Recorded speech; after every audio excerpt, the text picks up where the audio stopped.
all the brands have a basic trainer that you start off with. And I think that they sit down with their team and they're like, this is our staple offering. So yeah, there are different categories. There's road running shoes, there's trail running shoes, and then once you get into those sectors, there's daily trainers, there's race day shoes, there's tempo shoes, and recovery shoes. It can be pretty overwhelming. Getting really seriously into the sport, you're going to get so much more enjoyment out of having a rotation. If you choose a shoe on the looks alone, there are some very good-looking cheap running shoes. I mean, people end up in lifestyle shoes. Yeah. And you see people running in lifestyle shoes. If you go to running shoes on Nike's website or Adidas, it'll return every athletic shoe that they have pretty much. You could get the Pegasus on sale for $80 and it'll be almost the same price, and it's a totally different experience.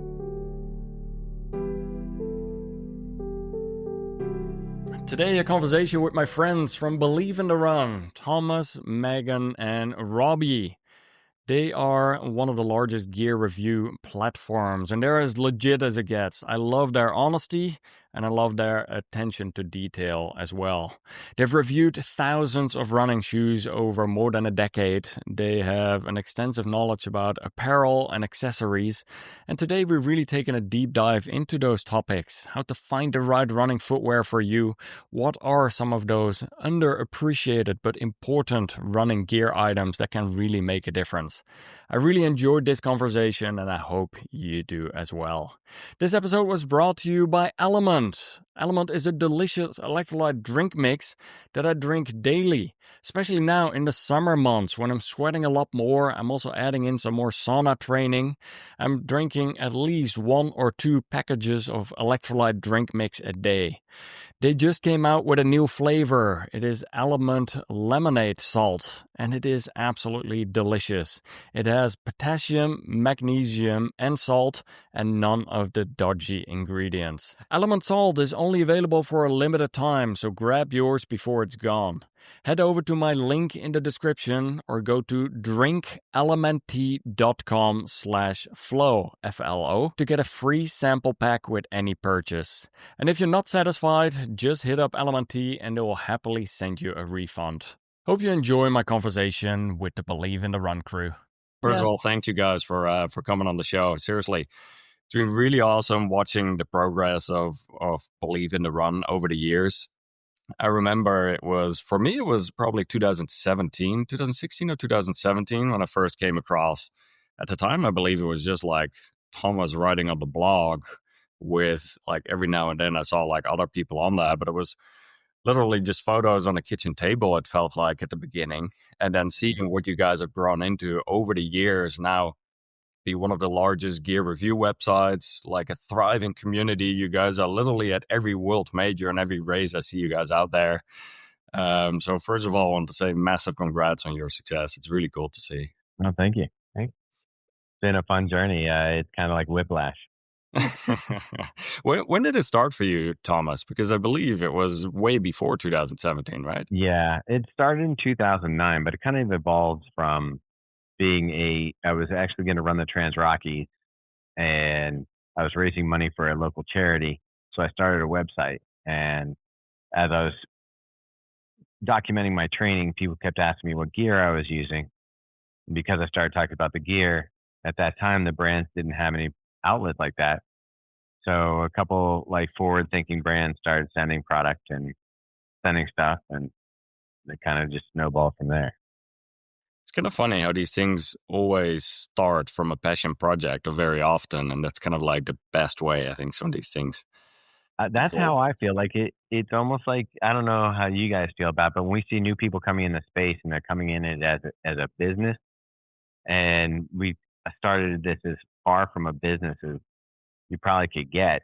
It was just a hobby, and it turned into a business, but it wasn't the original intent. It still isn't the driving force, I think, behind the things that we do. And I think all three of us kind of keep each other in check with like, hey, why are we doing this? Yeah. No, but that's good though. Like, and I think very similar here. I started making skate videos that turned into making YouTube running videos, and then people started asking to coach them. And from there, I was like, oh, let's see where this goes. And it was never the intent. It was just like doing something you're excited about, you would be doing in your free time. And here we are. Like, so. Yeah. Yeah. When did Megan and Robbie get more involved then? Why don't you tell it, Meg? So Thomas and I met at a social media marketing firm, and what year was that? 2012? Probably, yeah. So around 2012, and I saw that he was getting these shoes for free and reviewing them, and I was like, how do I get in on this? And he was like, look, I'll give you an email. And he's like, and you can go and try and connect with these brands and see if they'll seed us some shoes. And so that was like the most exciting thing in the world to me. And I was like, okay, I'm going to do this. So I remember I had figured out this way to either create or like find someone's email address through their first and last name and their business. And so I like had created this whole system of how I could find someone's email through LinkedIn and through some crazy things that I did. And one of the first people I reached out to was a woman at New Balance. And I remember it was like an immediate yes. And she sent over like 6 pairs of shoes. And I thought it was the craziest thing in the world.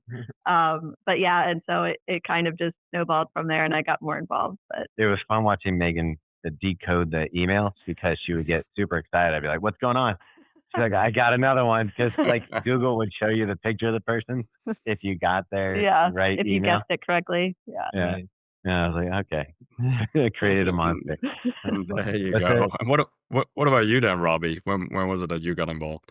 Well, I started reviewing in around 2017. Was the Epson watch the first thing? I think it was either this horrible Epson GPS watch, which dude, that's still up on the site. I'm pretty sure I still have it at home somewhere. It's like a relic of I don't know, running. It's like a typewriter on your arm. Yeah. But I started running about 10 years ago. So I didn't start running until I was 32 or 33, and then a little while after I started running, I found the Faster Bastards, which is the running group that Thomas started in Baltimore, and started running with them. And then found obviously Believe in the Run through that. And I have a background in English and writing, so I started. Obviously, I also wanted free shoes. I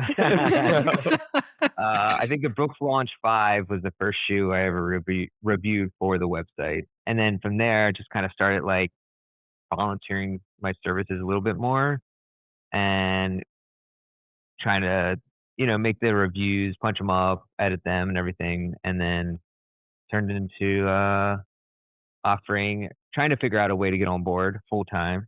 It was over beers and pizza watching the Browns game. Yeah. Robbie's like, hey. And I'm like, hey. We're like, all right, let's try this. Yeah. Yeah. And then I came over full time 2019.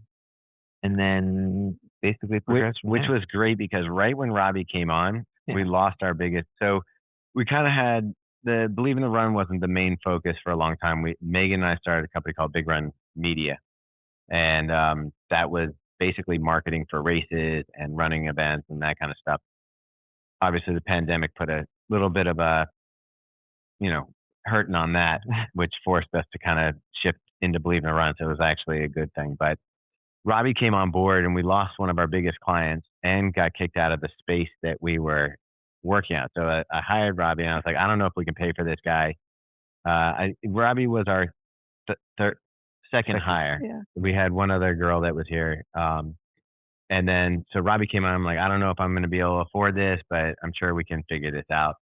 And that's when we lost our big client and lost the space we were working in. I was like, all right, let's see how this goes. He was like coming on right at that time. So yeah, it ended up obviously working out, but it was a little hairy at the time. Never a dull moment, man. And I think sometimes when your back is against a wall, you're forced to make some of these hard pivots. That's actually when the magic happens. When you're in the middle of a shitstorm like that, it feels very scary, but sometimes it's absolutely the best thing that can happen to you. So yeah, it's definitely I don't know about you guys, but for me, like the memory of kind of like figuring stuff out and coming out on the other side or doing something scary that we figure out along the way. I mean, even like our Grit series, which is pretty popular. that came out of like kind of almost a panic moment. Well, I would say, I think that's the pandemic for us. Is it was this really scary, uncertain time where, like Thomas was saying, we did marketing for endurance events, and all of those all of a sudden were gone, and it was like, how do we maintain what we're doing? And it forced us to focus on Believe in the Run. And lucky for us, everyone was at home on their computers going to the website. So, and we came up with this idea of a virtual distance challenge to kind of replace these events that weren't happening. And so, to your point, it's like when that chaos, and it forces you to make these decisions that maybe you wouldn't originally, but it worked out for the best for us. Yeah, and at the time, Robbie and I were probably goofing around with Believe in the Run a lot more than we should have been. But yeah. But that's good. Like when your energy gets drawn to something, it becomes easier to work on it, or even like having to wake up early, or let's stay late at night or in the weekends or whatever. It just becomes natural. Like you enjoy doing it, and it's so much easier than trying to push a boulder uphill. Like so. There is an economy that now around kind of like producing content, which wasn't there 5-6 years ago. It really was something that was sort of new. So we were kind of embarking on this thing where, like, when we Robbie and I used to go to meetings with people trying to figure out, we're like, we got this website that has a ton of traffic. We have a YouTube channel that's pretty successful. We're going to different marketing companies and asking, we're like, how do we turn this into something that's spinning off revenue? Because at the time we're paying for hosting, we're paying for all the video equipment, making the videos. A lot of investment was going into it, and it was like zero return. So a lot of what we were doing, Meg was really focused on the Big Run media side and generating revenue that was paying for Believe in Run to be in existence. And Robbie and I were like trying to figure out how can we turn this. And then now that brands and people are willing to spend money on content, it kind of flipped it around. But for a while we were like at a loss, and now we see people come in and they immediately, like, we'll talk to someone who has not a very big following or something like that, and they'll be like, I want to get paid, I want this. And you're like, geez, man. Yeah. And also, people now they see Instagram and social media and think that that's just that's the path to success, but nobody wants to do the slow and hard stuff. Like, the website is still, like, traditional website, it crushes, but nobody wants to do that. Let's not tell anybody about that. No, it doesn't even matter, because nobody wants to do it. Yeah. Like, they just want that quick hits from Instagram and that getting those follower counts up. I think a lot of people think that because they see us at all the majors or they see us at different events, that we're just out here having a great time, and that it's just travel and we are taking pictures. No, we are, but there's a lot of work that goes behind that. Like today, we come into the office, Robbie's working on, I'm sure you're working on an article or something for the website. Yeah. And, it's constant, at this point we have a flow of gear that comes in, and I really don't think there's a small team like us that has tried as many running products as we have. Several, like, you guys have been there for, well, Robbie 2019 full time, 2017 got on board, like Megan, obviously Thomas even longer. How many shoes have you reviewed, or how many shoes have you tried over the last decade like that? It's got to be thousands, right? Yeah, at this point, definitely. Because right now, how many shoes do you think we get a month? And I can't even I used to try to review every shoe that came in. Robbie, when he came on board, got all the shitty shoes I didn't want. I love the honesty here too. I mean, people want to do reviews for us, and when you start, you're not gonna get a Vaporfly for your first shoe to review. Yeah. You're getting a Nimbus. But if you hang around long enough people will fall off that you'll get something. You move up the chain. But I would say, I was telling this to someone the other day, we're probably one of 10 people in the whole world who have tried pretty much every running shoe for the last 10 years. I'd say that there's a small handful. Like when I think about it, I think of Metzler, Brian Metzler. I think of Jeff Dengate, and possibly even Sam Weinbaum. He's been doing it for a while.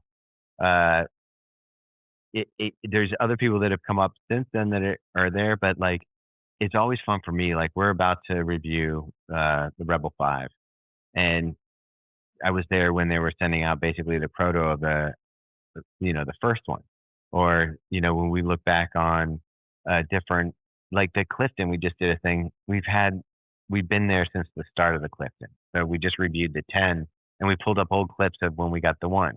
It was like, those were kind of embarrassing, but I love the embarrassing ones. I love it. Like Robbie pulled me over one day. He's like, "Did you do something to your hair?" And I like looked at the video, and like I was like the worst haircut ever. I'm like, no, that's just a bad haircut. As far as the amount of shoes that come in, we have a whole team of reviewers. So we have people all around the U.S. On both trail and road that review the shoes. So it's not like obviously we're not going to review 300 shoes a year, which is probably about how many we get, maybe 200 or 300. So, we do what we can. We put in 20 miles minimum to each shoe, and then that's sometimes more depending what it is. And then that's the review. Obviously there's some limitations to that, but I'd say 80% of the time to 90% of the time you can figure it out within. So let's talk through that a little bit more though, because there's quite a few people listening, and the question comes up a lot. How should runners narrow it down? Like when picking a shoe, what are like two or three of the things they should prioritize when looking at a running shoe? I mean, there's certain characteristics now, and there's certain silos of running shoes that I think it's easier nowadays and harder because there's more options. But once you find your preference, and I think that's where the personalities of the reviewers come in, especially like the three of us are going to do the majority of the reviews. So I can tell you, Robbie leans a little bit more to the firmer side. Megan's going to be your cushion and speed shoe like person. And then I'm sort of in between the two of these, where I think that I'll be more likely to like a shoe that each of them like, and they may not like it. So does that even make sense? Yeah. We know what you're saying. But the thing that I think, if you're asking what they should be looking for, that's where it comes down to, like, you have to be trying the shoes, and you have to see, I think you start off, and we can always say, okay, there's basic shoes that we could say, hey, here's a starting point: neutral, simple foam, great upper. Start there, and then you start to, it's almost, I think, people get into watch collecting or into whiskey or something like that, and I think that you have to start with like a staple, and then you start to figure out what it is that you like about a shoe, whether it's having a little bit of plate for stiffening agent and propulsion, or you like the super cush because you like to just cruise, maybe a rocker bottom versus something with a drop. So you start, it's almost like you find, like if you were going to collect whiskey, you find a group of friends or us online, and we're going to say, okay, if you liked this aged barrel whiskey, guess what? This one is phenomenal. Yes, it's a little more expensive, but here's what you get for that. And it starts to become kind of like nuanced in taste. So it's really something that I don't think you just go to the store and pick out, okay, I want this, this, and this when you start off running. You kind of need to get into the sport, start finding your people who review stuff that you're like. Yeah, and we tell people all the time, like, if your style doesn't align with our pick, go find someone else who does. I'm not telling you have to read our reviews. I still want you to find the right running shoe. So sometimes that means you might watch a different shoe tuber or read other reviews that more align with your style.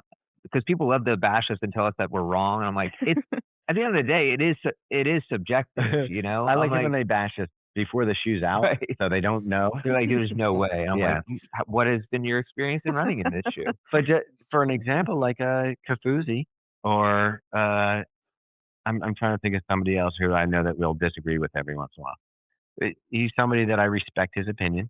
I think he's also very good at this. Mm-hmm.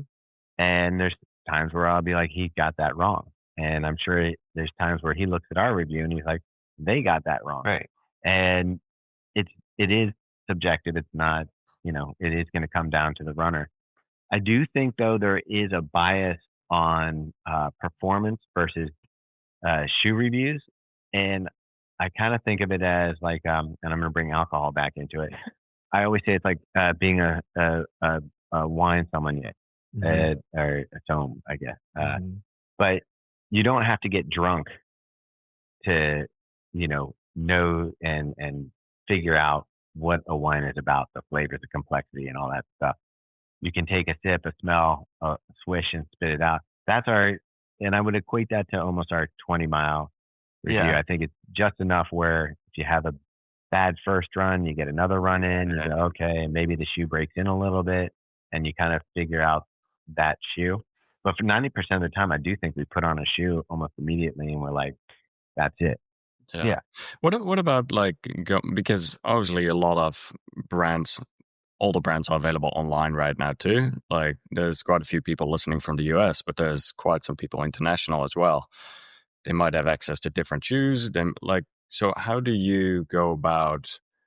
Would you normally say though, initially go into a store, try on a few different ones, and from there on you get an idea of what some of those basic things were? What you were saying with like this much cushion, this much stack height, any of those things? Or would you just say, make your best guess based on what some of the reviewers are saying and try it on, get it at home? And because that's the thing, right? Like with the whole like ordering it online, then you get it mailed to your house. If it fits right, like then it's nice. Sometimes you don't know until you run into it, or sometimes you can go to an event and you try on demo shoes. Like, tell me a bit more there.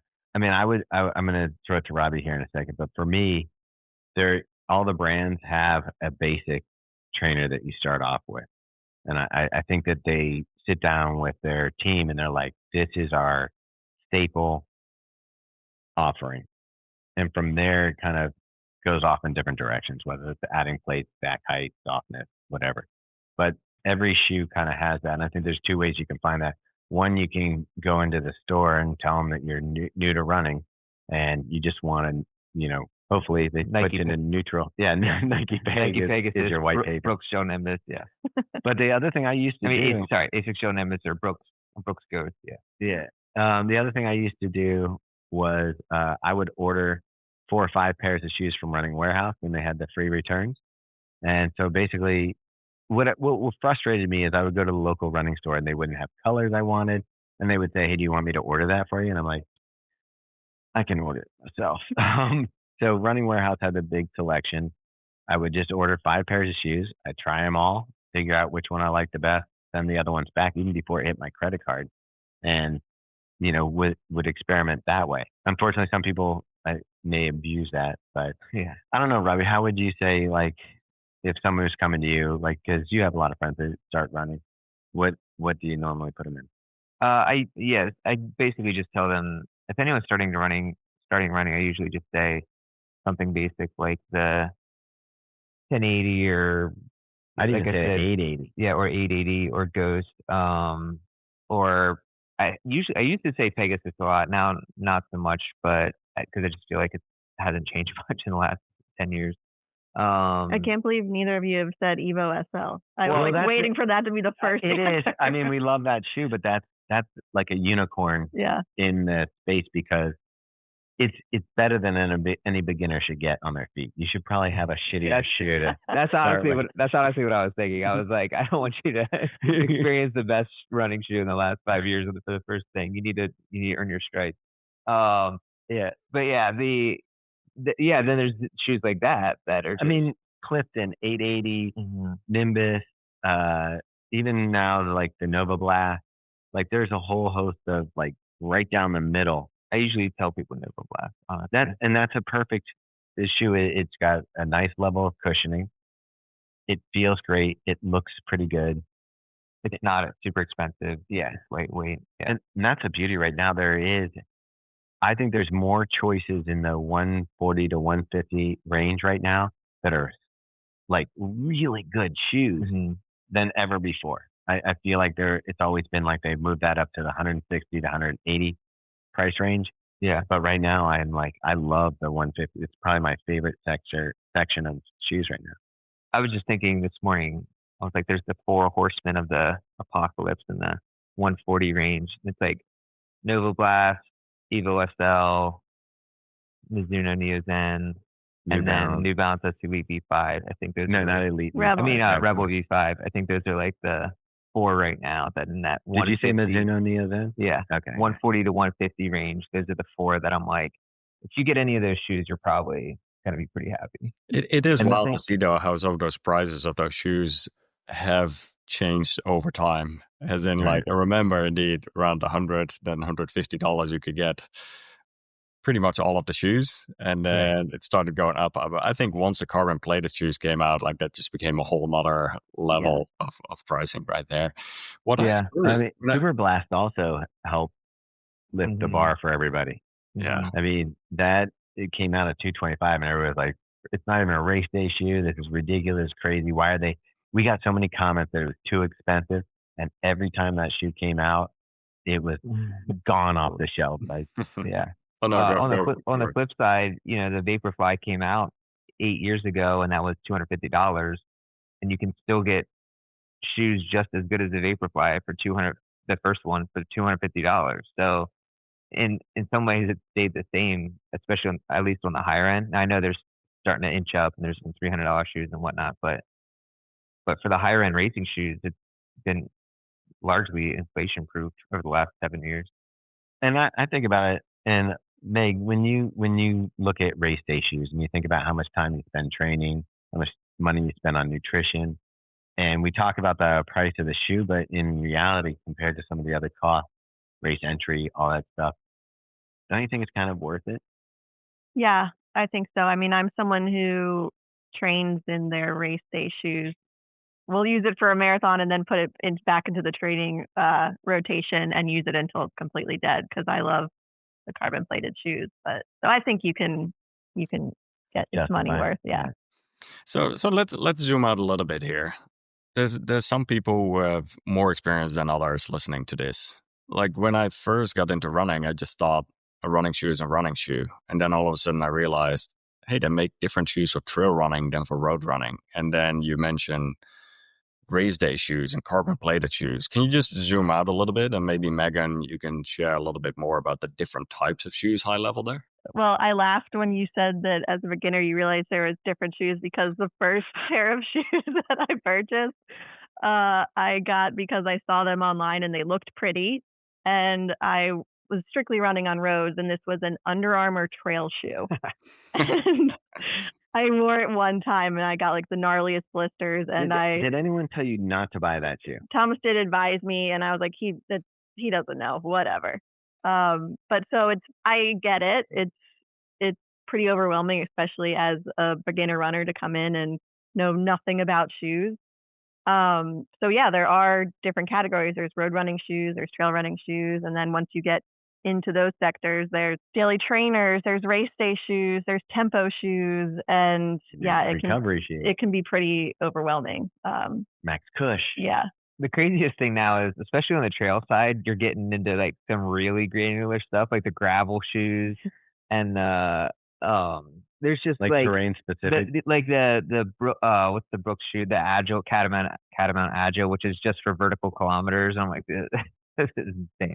But it's super interesting, especially in trail, because I feel like for a lot of trails, you could get away with a Puma DV8 Nitro or a Brooks or a Nike Pegasus. Like, if you have a shoe with decent traction, you can kind of get away with it. I'd say it depends on when we go out west and it's like the buffed out. That's what I'm saying. Out west, you could pretty much get away with a road shoe on most stuff. Yeah. Like out here, it's a little more gnarly, but it is. I do love the different marketing for the many different varieties of trail shoes.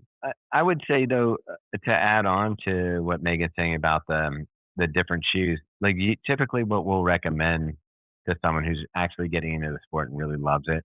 Like if I have a friend and he's like, I'm doing 20 miles a week. I'm like, just get yourself a good daily trainer that maybe something like a Boston 13 where it's got a little pep if you need to do some speed work, or you could even use it for a shorter race or something like that. But then as you start to transition into like getting really seriously into the sport, you're going to get so much more enjoyment out of having a rotation and being able to pick a daily trainer for your easy run, then hit up a speed day shoe, which is going to feel much lighter and agile than you'd feel in your daily trainer. And then after you've had a tough workout or a long run, being able to throw on a max cush shoe that just kind of dampen like the shock to your body from running is like the sweet spot for me. Mm-hmm. What is your take on carbon plated shoes for recreational runners? Like, at what point do you feel it makes sense? I think it's really up to the individual runner because look, they try to make it seem like, oh, it's putting so much extra on your foot is hitting the cement at a certain point. That's not moving, inflexible. So the carbon plate, you put that into a shoe, and depending on what they're using it for, I mean, sometimes it's just a stiffening agent to, kind of take a little bit of that squish out of a very soft foam. And sometimes it's for propulsion and moving forward, which is going to put a little bit of strain on your Achilles or something like that as a lever action.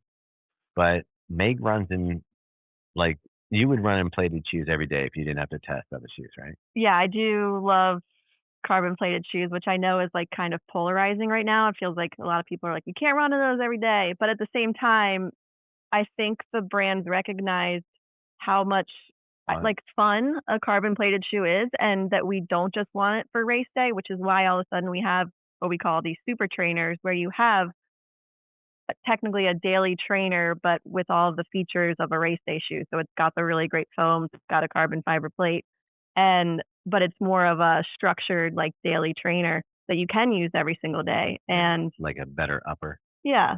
And so I'm in the camp of, if you enjoy it and you're healthy running in carbon plated shoes, then why not use them all the time? What about you, Robbie? Yeah, I mean, I feel the same way.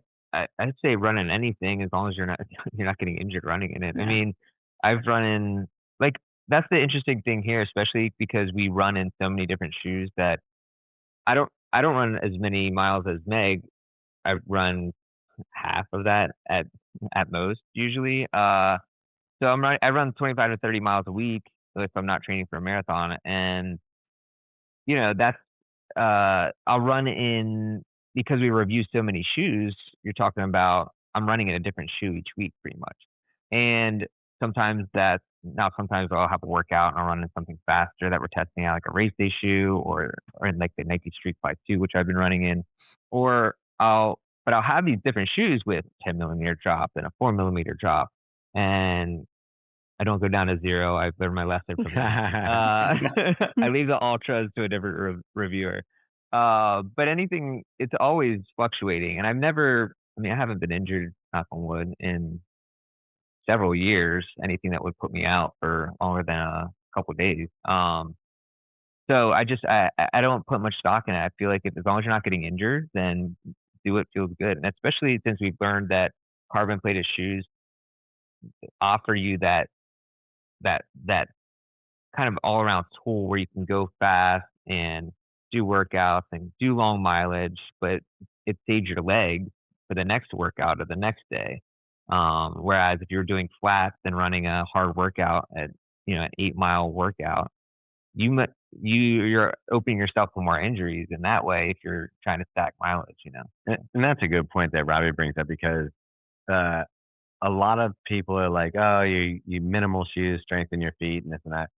I've been doing this long enough that I used to run marathons in basically racing flats. So I was running in the Fast Twitch or the Type A from Saucony.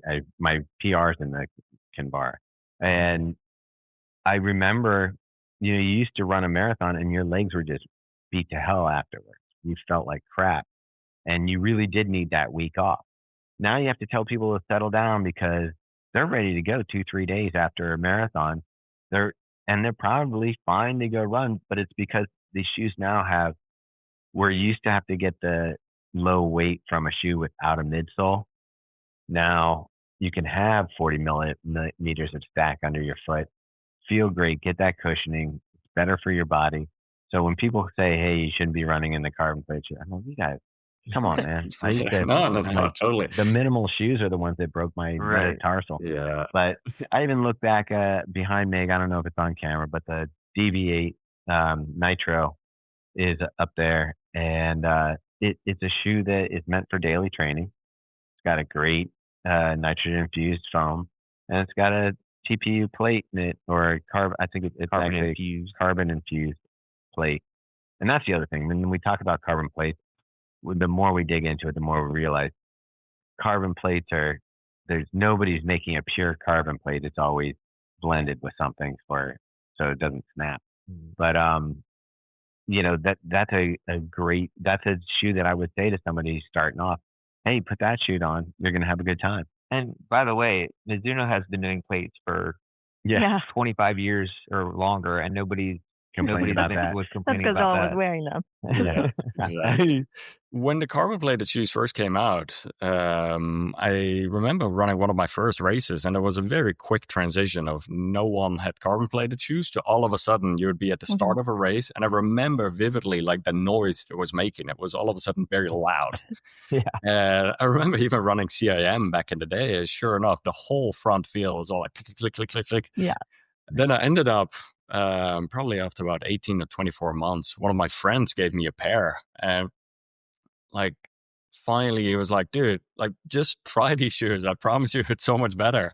And sure enough, once I ran in them, I was like, oh wow, what a difference this was. And then I could really did tell that it was feeling more efficient. It felt like the pop, you get propelled forward, and it just generally felt really good. So and people say they're cheating shoes. I don't see them as cheating, because you still have to be fit. Like, I'm still not running a sub 3 when I throw on my Vaporfly, unlike Meg here. But the thing about it is that it's the recovery, I think, is making it so people can train harder, they can train deeper, and make it to the race healthy than they could before. And I think that's the real benefit of these shoes, is how they treat the athlete's body as they're doing training and getting themselves to the start line. For all three of you guys, what is the number one mistake you see runners make when picking running shoes? Listening to one of our competitors.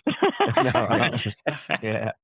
I mean, Megan gave you a perfect example. It's like following the look of the shoe rather than being, I will say that's a big one, yeah. But I'm going to defend myself a little bit here, because I think it's really important, especially as a new runner, to be excited to lace up your shoes and get out the door. Because when you first start running, it sucks. Like, no one likes it. It's hard. And until you get a little bit of fitness built up, you have to be like dedicated to go out there and run again. So I think having a pair of shoes that aesthetically look nice, but also perform well, is important.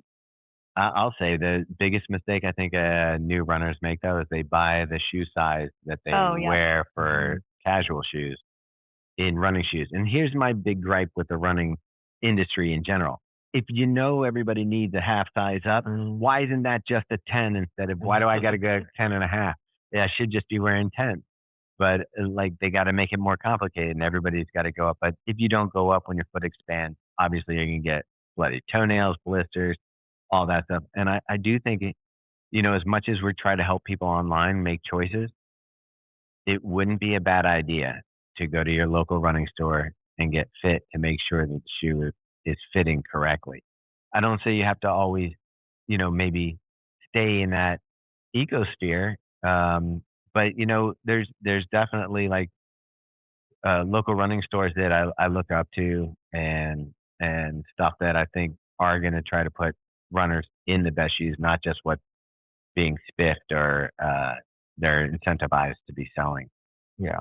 So how much bigger would that be? Just so we have a general answer here, like US size, one size bigger, half size. US usually seems half size for US. Yeah. Obviously that would be different from runner to runner. Dude, I tell you, the European one though, we got Kip Run. We went out there and I have no idea what size shoe I put on. Yeah. Like, they started me with a 44, and I think I ended up in a 42, and I'm like, I don't know what that is. Yeah, you need like a physics degree to figure out how to fit into European shoes. I have no idea. Don't even get me started about miles and inches and Fahrenheit, man. Fair. I'll give you that. I could see that too. I mean, I feel like the US sizing is much more. Wait, don't you think Fahrenheit kind of works? It's 0 when it's really cold, and 100 is really hot. Celsius, I'm like, where am I? Completely arbitrary. Yeah. I mean, yeah, in a way. I mean, we're right, of course. Yeah. Yeah. I would say the biggest mistake is, I don't know if this is the biggest mistake, but going cheap on running shoes. It's just like part of also choosing if you choose a shoe on the looks alone, there are some very good looking cheap running shoes. I mean, even like, dude, people end up in lifestyle shoes. Yeah, and you see people running in lifestyle shoes. Yeah, so that's and I would say like it's tough for anyone to know that, because you just see a shoe and you're like, well, it says on, especially this is the problem with Nike. If you go to running shoes on Nike's website or Adidas, it'll return every athletic shoe that they have pretty much. And it is impossible to discern from the Nike Juniper trail shoe or what's like the very budget one for Nike? It's like the Windflow or like the Windflow versus something that could be on sale. You could get the Pegasus on sale for $80 and it'll be almost the same price, and it's a totally different experience. And that's also a good point that Robbie brings up, is that if you are on a budget, and even 150 might seem like a lot, we get 2 bumps on the website. We get, when a shoe first comes out, everybody wants to learn about the shoe, so they come and read the review or check it out. Sometimes Robbie does like first look, and so there's like all the information about the shoe. Maybe we haven't finished our miles in it or whatever. But then the second bump comes when that shoe goes on sale. All of a sudden we see the traffic on those reviews go back up. It's kind of like a echo. Mm-hmm. And there is, like, if you wait a year and on a shoe and you get it on closeout, you're still getting it. If we reviewed it and it was a great shoe, I guarantee you when you pull it out of that box, the foam's going to last that 6, 7 months, 8 months, a year that it was sitting on a shelf in an air conditioned, warehouse. And sometimes the newest version isn't better than the last version. So that's another reason I think it is good to read the reviews. We'll tell you, like, hey, it feels different this time around. We even say, pick up this on sale now.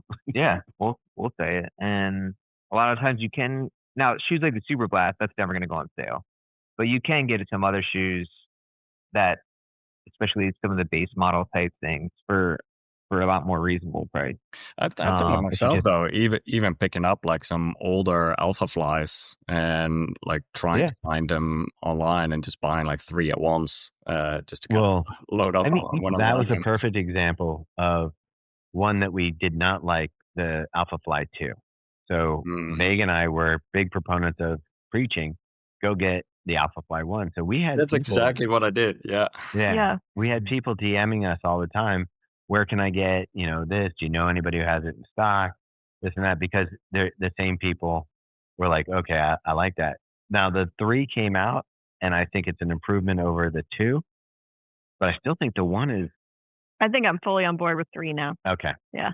I mean, and honestly, if you're really, really on a budget, you can find some pretty good deals on Poshmark or eBay. Like, yeah, they might have 50 miles, but some shoes, there are a lot of people that buy a lot of shoes and that have a lot of money, and they just say, oh, this shit didn't work for me. I ran 50 miles in it, and they offload it for $50, $40. And you can find some great pickups. The best deal though that I know on those platforms is if you come to the Believe On Club, because we put our old tested shoes in a box here and say free. If you're a men's 10.5, women's 7.5, or men's 7.5, come to Believe Run Club Thursday night in Baltimore.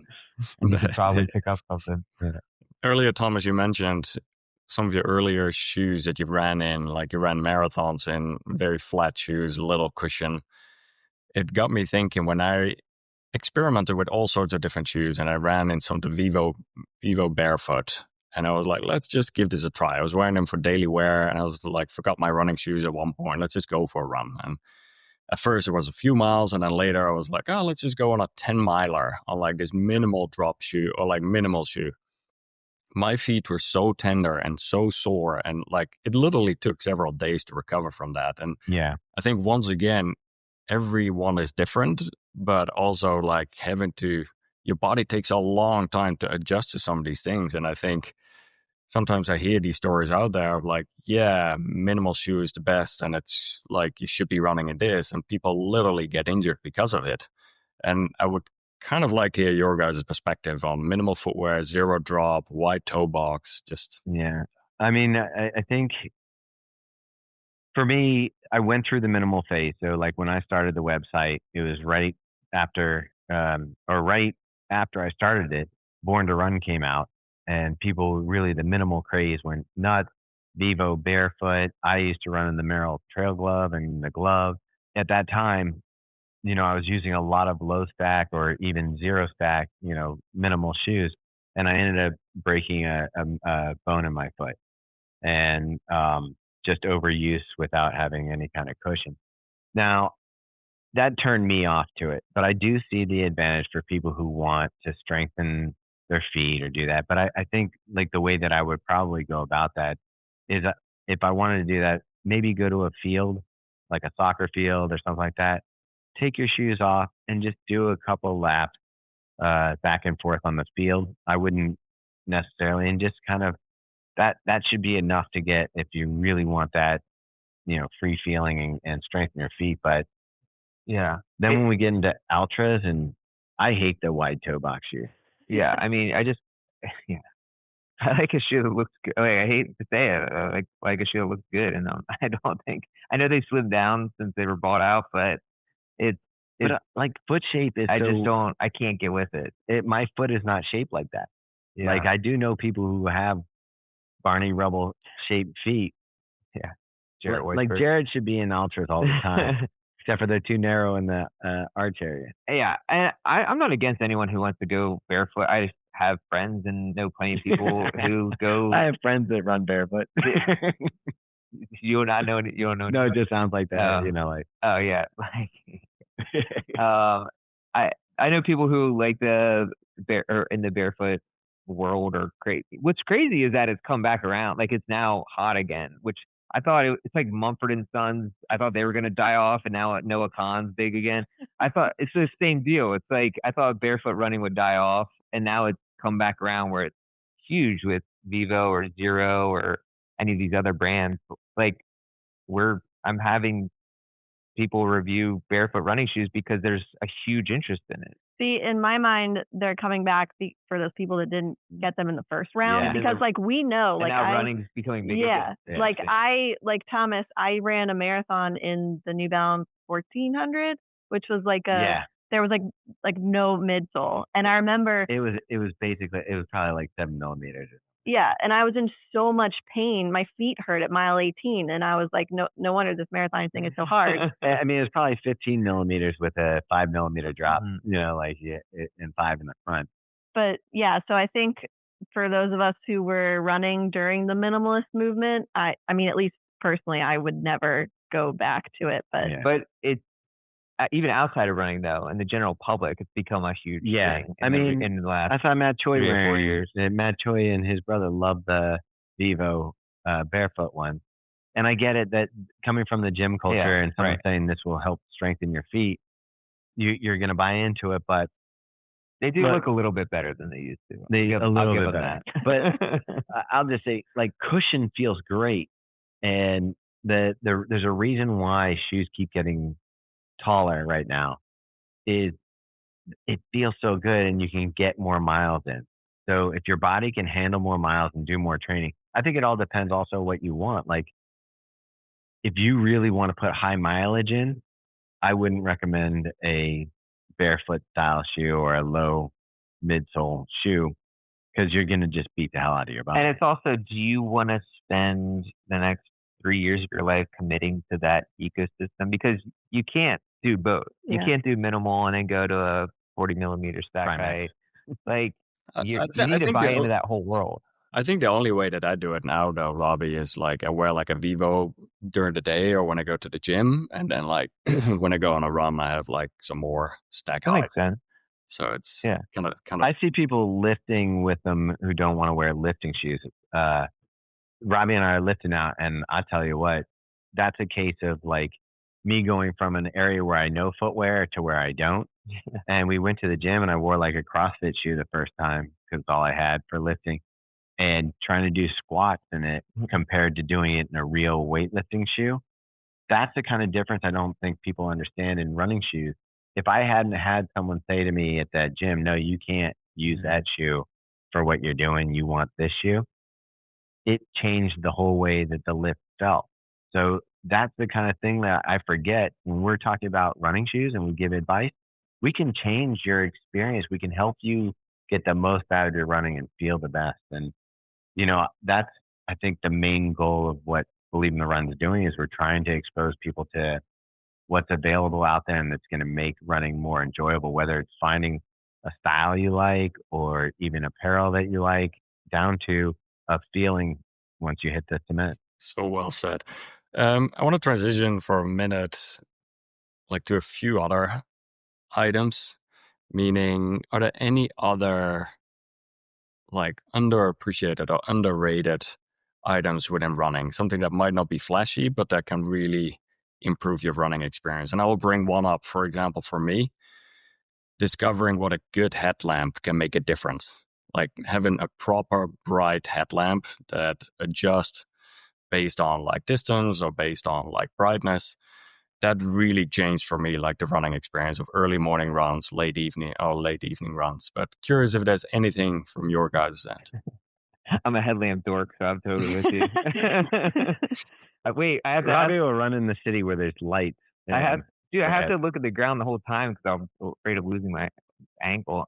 What is your go-to headlamp, actually, since you are a headlamp? I like the Petzls, I had one of the old school Petzl headlamps, and they've updated them a few times over the year. I don't like the one with the separate battery pack. No, I don't like that one either. Just a simple one with one works really well. The Actic Core or I think. Yeah, I believe that's what it is. My favorite is the Black Diamond Sprinter. It's or Sprint 225. It's like a little tiny square. It's super intuitive. Has multiple. You can hold the button in so you get different brightnesses. It's $35, maybe it's more.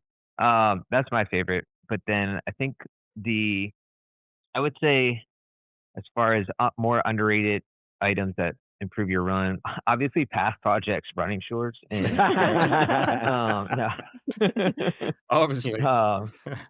Yeah, no, I would say this is actually my favorite thing, and I would say merino is just, especially during colder weather, is such a lifesaver in every respect. I use it. I have smart wool gloves. I use the smart wool neck gaiter, which I think is my favorite thing for cold weather running, because you can turn it into headgear or cover your face when you're starting out, keeps your neck warm.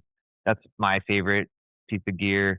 Or just a merino base layer.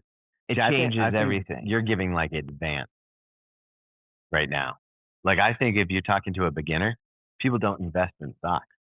They wear a cotton sock. Yeah. And you're hey, you get a much better feeling. And it's funny, you can spend $300 on a shoe or $200 on a shoe, and then someone will cheap out on the sock. Yeah. Well, that's what I'm saying, is that people will just buy a $30 thing at the outlet, like a New Balance running shirt, which is fine, but it's gonna, especially in the wintertime, if you're sweating and trying to wash it all the time, that stink sets in after a while. Dude, Robbe will wear, you love the Tracksmith merino wool base layer. And Robbe can wear it multiple days without washing it. I wear it one time and it smells like an onion farm. I don't know. I don't understand. I actually don't understand how it's possible. Yeah. But I think did you not wash it before and leave it in the hamper and it has it in there? Maybe I let them marinate too long. Yeah. Because I have other, and Tracksmith's only 50% merino. So there's other merino that I have 100% that is, I feel like I could wear it for 2 weeks straight without washing it, and it doesn't get anything. You're a fortunate man. Your body odor is low. I don't know. That's my favorite though. Is yeah. What about you, Meg? Yeah, Meg. So this doesn't apply to any of you guys, unfortunately, but a sports bra with a pocket. In fact, now they've got like multiple pockets, but the one that I love is just the back pocket where you can slip your phone. It's just so convenient and nice. But now there's Bandit and Rabbit and a few other brands have made them where you also have the gel pockets on the side. So you don't have to carry like a spy belt or anything extra on you. It's just all built into your sports bra, which is lovely. Can I give you one other thing? Isn't that my favorite? I love talking about gear. So the John G multi-pass sling bag is probably my favorite running accessory, which I use all the time. He does use it all the time. If you had a pocket sports bra, though, would you use it? Maybe not. Yeah, he would because Robbie doesn't use it just for running. Yeah, so like I was hanging out with some friends this past weekend, and I didn't bring my running water bottle because I was like, why would I need that? But I had that bag, and one of my friends wanted to go on a 8-mile run, and I'm like, I just grabbed a 20-ounce water bottle, filled it up, put it in my sling bag, and it was like perfect. Or just, especially when we're traveling and going around, and you want to carry, like I like to carry a camera or something. It's great for that. Most overrated piece of running gear, sunglasses. I think a good pair of sunglasses is good. I think Gooders are a little too cheap. But you can find a good sunglasses for less than $100. And I think once you get into that other range of like District Vision, some of the $300, $400 sunglasses, I don't think it's like kind of like wine, like you said. I think a nice mid-level bottle of wine is all you need, and after that, the gains aren't worth the price. Yeah, I would agree. I don't know. See, I'm watching it from my son's starting to run now, so I'm seeing like him discover like what he needs, and obviously like everybody should have a decent pair of gloves, but you can go again. It's like the wine thing that Robbie's talking about. You can get we sometimes will just buy like on Amazon like a 20-pack of like those knit like gloves, and those are fine for like a lot of stuff. Like for I'd say especially in the fall and the spring, and definitely for races because you can toss them if like that's the best. $3 a pair. But then having a good pair like the kind that you can pull the shell over your fingers if it gets too cold. Definitely winter running, like a solid glove will save your run. Like it will make a big difference. Yeah. And then, in this also is a area where you need to figure out what level you're at, but a GPS watch, something that you can track your runs, makes running more enjoyable. And to some people will say less enjoyable, but it just depends on how you use the data. I don't dig too deep into my data. I kind of check, okay, where's my heart rate today on that run? Cause that run felt a little harder than normal. Yeah. Okay. Maybe my sleep elevated my heart rate or something like that. But being able to participate in stuff like Strava and have that data so that you can kind of, I don't think you should be daily checking your data and measuring yourself against it. What I think, though, I like about the Strava is you can see your fitness over time. And you can go, okay, what's different about what I'm doing now that's working? What's different that wasn't working? I know you're big into the heart rate training. So obviously a good GPS watch and probably a heart rate monitor would be something. I do like my Cora. Yeah. The Cora's armband. The Cora's armband's the best, in my opinion. Yeah, and the Cora's. That's another thing that I think most runners just will be quite fine with something like the Cora's Pace 3. Would you go Pace Pro or Pace 3? I like the Pace Pro because for the brighter display, but even the Pace 3, it's like that's really all you need, and it's great accuracy, great battery life. You get your GPS correct. I would say the only thing is when people start stepping up into ultra distances, and you want to make sure that you have a battery that if you're like Robbie and forgot to charge your battery before you're going to do a 50-miler, it'll still get you through it, or a 5-miler. Yeah, I will add to that. I do think the external heart rate monitor is a big one too. Purely like if you want the data, like I hate the chest strap. Yeah, so this is where I think the arm strap, like the ones that Coros or Polar or some of these others have, like is a really good option there. It's just less restrictive with the breathing and it works well. So do you find those to be pretty accurate? What I ended up doing, like when Chorus came out with their armband, I ended up running a marathon, and I had one with a chest strap with one watch, and then one with the arm strap with the other watch. And we overlapped the data in one of the softwares that they had for Chorus, and it was literally mostly the same, up to 1 or 2 beats difference throughout the whole, like a 3-hour marathon. Okay. So yeah. Yeah, that's good. Yeah, my coach hates me whenever I forget to wear my armband, which is 50% of the time. Well, because you mentioned it the other day, I wasn't like, I haven't been religious about it. And the other day you mentioned it, and so I like threw it on for my that trail run thing, because I was like, meanwhile my heart shot out of my chest. But I've also, the nice thing is, like, Chorus made that open ended, so you can use it on like other devices. So I was using my Wahoo treadmill, and the heart rate syncs to their app, it syncs to Zwift, syncs to all that. Nice. Yeah. And that was good to use, because you can see it in live time, what's going on. And I could notice, like, I could change my heart rate by just taking a deep breath and like letting it out. Like there's like, I found that I had like ways to kind of like concentrate on lowering the heart rate as I was running, even if I was at more of an effort. Makes a big difference. For me, it's sometimes even like not overthinking it, and the more relaxed I am, even if that's 4 or 5 miles into a run, I all of a sudden start seeing the heart rate drop, versus like at the beginning, it's kind of all over. But, yeah. I want to be respectful of you guys' time. I have 2 last questions. One, Megan, I remember seeing you run the Chicago Marathon. I was there, I believe it was 2023. I first saw Sifan Hassan coming through, and then like she was flying, she ended up winning the race, and then you were coming through, and you were absolutely right behind her. Right behind her. No, seriously, like you were, like I knew you were a fast runner, but seeing you flying through like that, I was cheering from the top of my lungs. So that was really exciting to see.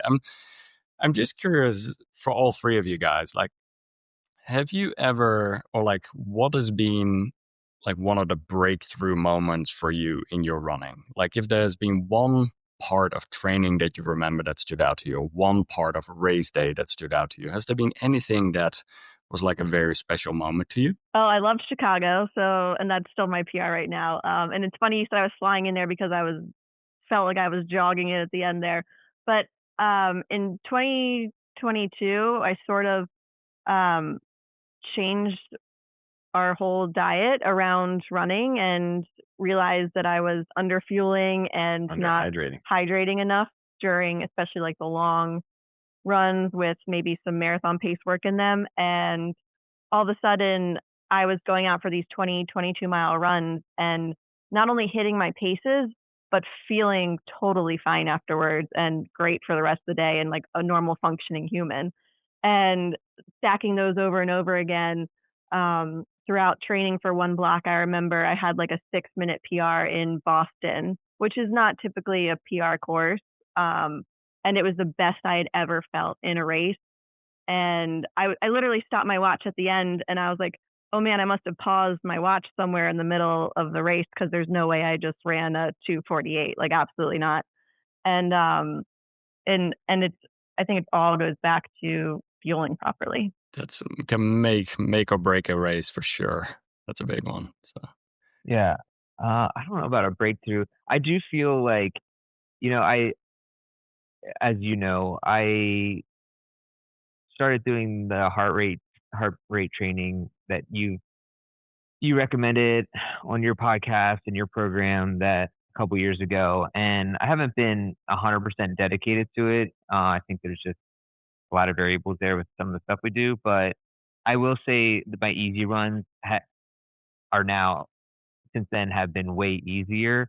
So I think it's interesting when I'm training for marathon like last training block in the fall, where I did get a PR in Berlin. My long runs or training runs would be in the 9:15 to 9:30 range, which probably to a lot of people, I do often wonder that if they see my runs on Strava and think, like, it seems very slow when you're going for a, I don't know, 7:40 pace marathon. But It is, and even when you're running those paces, you feel. But I look at Capuzzi, and he opened that up for me. Yeah, he does he does great with it. Yeah, and I think even when I'm running those, I sometimes, and you have a day where you feel terrible when you're running a 9:30 pace for 5 miles. I'm like, how am I gonna do this for a marathon? Yeah, but it all comes together in the end.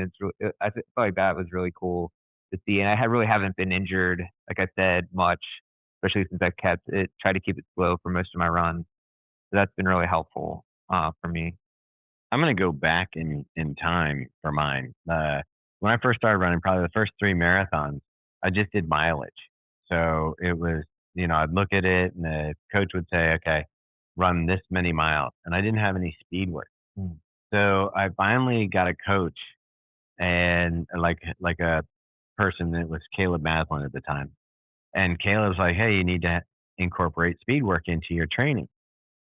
And I think when I started working with him, my marathon was like a 3:59 something. And I started working with him and I dropped it down. I did the Arizona rock and roll and I dropped it down to 3:45. And I said, I think I want to try to go for a BQ. And at the time, the BQ is still pretty much the time it is for me now, which is ridiculous. But it was 3:20. And so we trained for it. We ran Marine Corps and he actually paced me for it. And we ended up hitting 3:20. Unfortunately, they moved the time that year. And I was a month late on that time. But it was really, I kept thinking that I would just get faster doing the same thing every day. Like if I ran 6 miles every day and then a long run on the weekend, I would just get faster. And all it did was I was like consistently at one pace. And then adding in tempo runs and then some speed work into the long runs, all of a sudden I saw huge gains from that almost immediately. Unfortunately, since then, I haven't seen anything that's helped that much. But I'm kind of the opposite as the elder statesman in the room. Right now, I'm trying to maintain and not lose everything and just kind of stick with it. So I'm actually going to try something that I've never tried. I'm working with the Eternal team, and they have New York and I think San Francisco right now for places that you can get. Basically, it's a team of people that they do all the testing on you, blood work, physical, everything, DEXA scan, and then they all work together to try to figure out a plan for you to be your healthiest and strongest in the sport that you choose. So you're gonna say that keep you alive forever. That's the thing. Actually, it's one of the things I brought up to him. I was like, I don't want to live forever. Like literally, I just don't want to. Right. Like my biggest fear, and like I don't know about you guys, my biggest fear is lingering. I don't want to be someone with a disease that is incapacitated and is not participating in life and right. just sticking around. Yeah. Like I've told Meg several times, pillow over the face. We'll know how it happened. Yeah, like I do have a shotgun if I get like a bad diagnosis. Oh God. See, you're gonna go the Brian Johnson route. You're I was thinking. Yeah, it'll be one round. I'll go someplace outside the house so you don't have to clean it up. I'll volunteer. I have enough practice with the rats in my alleyway. Thomas, how about have you played around with like, all right, whatever you did to get to 3:20 shape, and so probably the combination of indeed some of the heart rate training and then lower heart rate training, then the higher intensities, but then even I don't know how much you have played around with heat, like deliberate heat exposure, like 4 times a week up to max exertion, like in the weeks leading up to the race, and then taking a break from that, and even high altitude training. Like if you're talking about these last dials, like I think there's some fascinating things happening in like the heat exposure, like probably combined with cold exposure, but to a lesser degree. I keep telling Meg I want a sauna. Certainly, it's the best investment. I bought one like 12 years ago. I've had a few different ones, but it's definitely. All right, I need recommendations. For sure. Like there's like a variety of different ones. You just got to decide if you want like a dry hot one or if you want to go like the infrared one. But I would do a dry hot one. I like dry hot. Yeah, that's. So you're using that post run or post workout.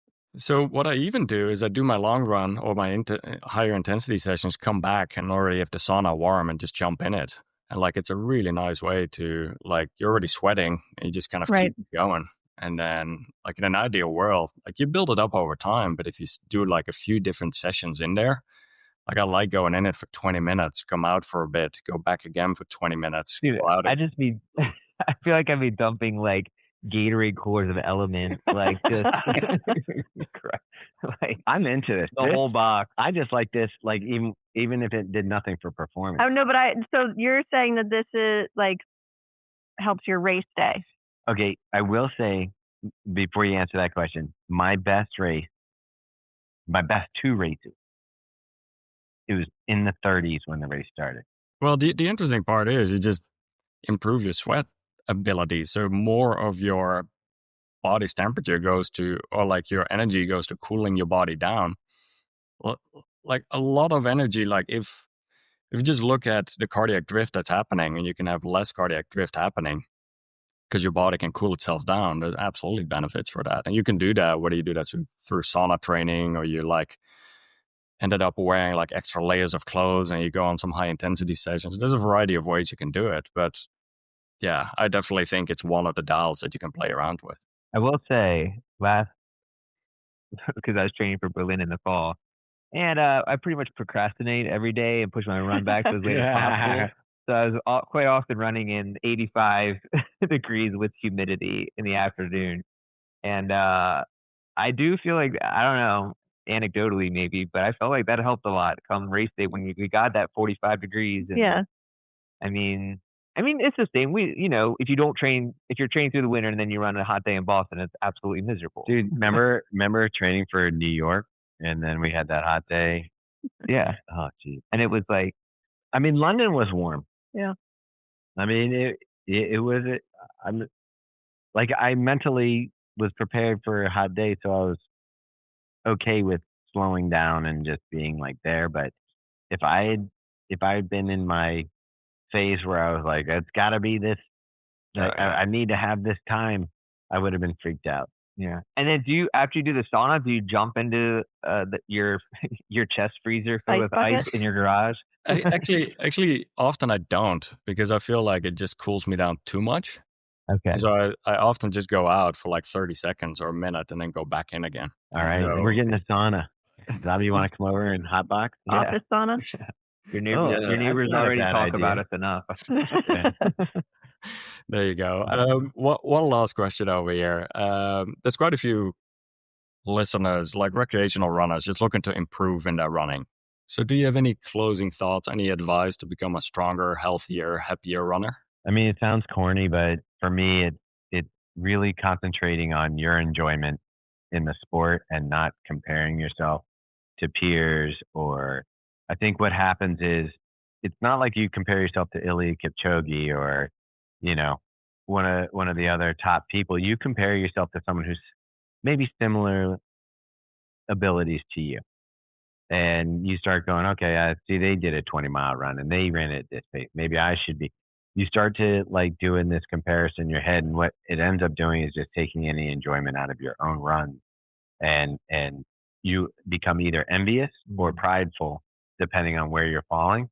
And with running being as fickle as it is, you're going to be on both ends of those sticks sooner or later. You're going to be having a good day, you're going to be having a crappy day. But if you're comparing yourself to other people or concentrating too much on the end result or the pace or something like that, some of my best runs have been the ones where I've just not cared, and I go out, I just feel good, and I can guess where the pace is going to be, but I don't care, and I'm just rolling, and it just feels great. And some days those are fast runs, and some days those are, I think I'm going 7-minute mile, and I get home and it says 9:30. It's like whatever. But that, you have to, for me, it's getting back to I really love moving my body, being out in the world.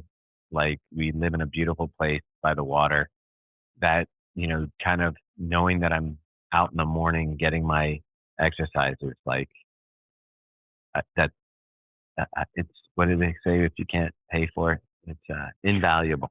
There you go. Priceless. That's the one I'm looking for. I don't know. What about you, Robbie? Yeah, I would say kind of the same thing. I When I did the heart rate training for you the first time, I felt like that broke me of the Strava mindset because I was running so slow. I was like, I just have to like not care what other people see on Strava or think.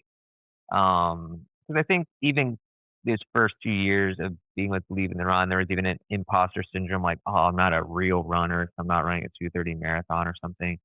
And then you just have to let that go. And after when I was doing the heart rate training and just kind of just gave up on caring, it's been so much better. Like I actually don't even really check Strava anymore. I'll still upload my runs so I have the data just to see how much I ran that year. And I think people like to see what shoes we're running in. But I feel bad sometimes because I don't know what any of my friends are running. Like I'll hear 2 months later that they ran a marathon PR. I'm happy for you, but I had no idea. And so I think that helps a lot is just dial back from the Instagram influencers or just in general. I do think that you bring up an important thing though. Like the reason why I do show my Strava workouts, my paces, everything, I want to be as transparent as possible, is because we are asking people to trust our opinion on product Right. shoes. So I use Strava as a transparency of, okay, here's how many miles I'm running right now. Here's the paces we're putting in and stuff like that. So in that case, I think it's a valuable tool for just kind of transparency. Yeah. But the comparison thing, you just gotta let go of because you're never gonna be you're just gonna be who you are and what your training is. It's not gonna it doesn't do you any good to compare yourself to others. I would probably piggyback off of both of those things and say consistency is the most important, which you're not going to be consistent if you're not enjoying the sport. And because I think everyone likes to have that like one flashy workout or like really good race or something really exciting, but that all stems from just getting out the door every single day and getting in some miles and doing some really mundane, boring workouts and just stacking those on top of each other, which I think maybe doesn't look very exciting. But I think just keeping consistent over time is how you're going to see the best progress. What about hydration, since that was a big thing for you? Also fueling. Fueling is very important. Staying hydrated. And Megan, it's even going to become more important when you guys have the new sauna in your house. Right. True. Very true. So before we leave, Boris, I gotta say, as much as I love running shoes and reviewing running shoes, as a skateboarder, still the best shoe of all time is the Eric Costin 1 from ES back like 1997 or 1996. Still the number one best shoe all time. I don't know if you saw New Balance has just come out with a new skate shoe, and I think I did. Yeah. Ben, the Andrew Reynolds one. I think Andrew Reynolds is doing one with New Balance. But then again, going back to the S1, I instantly, the moment you say that, I already think about Eric Costin video part of Manic Matty, because that was the shoe he was wearing. And yeah. Going back to Megan's point, it's so important. Like sometimes the way gear looks on you, like it makes you feel a certain way, and even that, like, so instantly when you said that, I can relate. So yeah. Well, I think it's funny that all three of us have a strong attachment to skateboarding, and obviously, I think that was a starting ground for the type of vibe that we wanted to have with Believe in the Run. Was similar to that love of gear in skateboarding, where trucks mattered, wheels mattered, the grip tape way that you put it on your skateboard mattered, the clothing that went along with it, having the right gear to send signals to other people that where you were in the sport. All that was mattered, and then combining that with what I used to love about like the skate shop, the record store, that it wasn't a place that was like for commerce. It was a place to hang out that just happened to have stuff that if you wanted to purchase it, you could purchase it there. Yeah. And that's kind of like, I don't know what we do intentionally to make that happen at Believe in the Run, but I think that is part of our DNA. Yeah.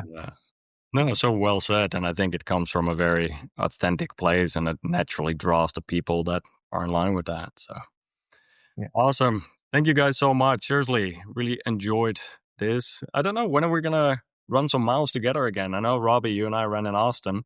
That was nice. Sure, we'll see each other. Hopefully soon. Unfortunately, you're on a... Where are we now?